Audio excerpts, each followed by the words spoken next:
254 জন অসুস্থ অসচ্ছল সাংবাদিক পরিবারের মাঝে 1,63,50,000 টাকার কল্যাণ অনুদান বিতরণ করল বাংলাদেশ সাংবাদিক কল্যাণ ট্রাস্ট।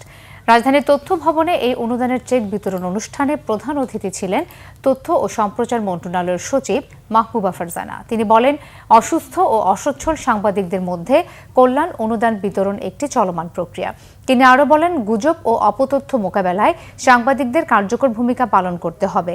ন্যায়ভিত্তিক সমাজ বিনির্মাণে বস্তুনিষ্ঠ সংবাদ পরিবেশন করতে সাংবাদিকদের প্রতি আহ্বান জানান তথ্য সচিব।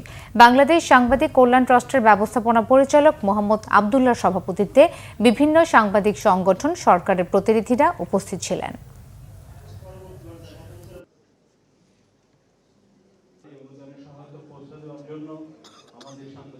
এই সময়টাকে আমাদেরকে খুব বিচক্ষণতার সাথে, ধৈর্যের সাথে মোকাবেলা পার করতে হবে এবং আমাদের সাংবাদিক ভাই বোনদের সবচাইতে বড় ভূমিকা রয়েছে এই সময়টাতে সুস্থির করার জন্য সমাজটাকে এবং এই দেশটাকে।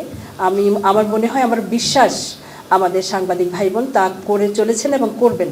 আমরা চেষ্টা করব যে আরও যে বিষয়ে অঙ্গীকার আমাদের আপনাদের সাথে রয়েছে, সেই অঙ্গীকারগুলো পূরণকরণে যতটুকু আমাদের সহায়তা কিংবা আমাদের যতটুকু আমাদের ইনিশিয়েটিভ নেওয়া প্রয়োজন আমরা নিব। আমরা সবসময় আপনাদের পাশে থাকব।